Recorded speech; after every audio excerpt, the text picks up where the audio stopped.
Joe, we just had somebody ask what's the difference between scratch and speed scratch. I'm going to let you answer that in a little bit more detail because when it comes to cooking, I'm the killjoy. I'm the dietitian. So I'm the one that comes in and is like, that was an amazing recipe. Now let's take this out. So my understanding of scratch versus speed scratch is all from a dietetic perspective. So I'm going to let you talk about it from a culinary perspective. Right. So I mean, pretty simple. When you think scratch food, you're doing everything from scratch. You're making the dough, you're peeling and boiling your tomatoes for your tomato sauce. So I mean, scratch cooking is you're doing everything from fresh.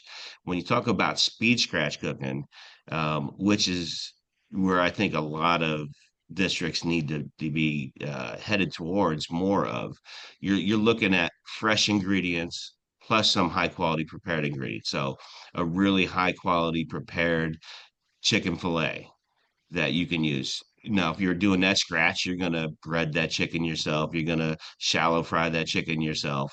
If you're doing a speed scratch version of something that incorporates breaded chicken chunk, using a high quality prepared breaded chicken chunk in something that maybe you prepare the sauce for. So it's a combination of fresh and high quality prepared ingredients. That's the simplest version of the difference there.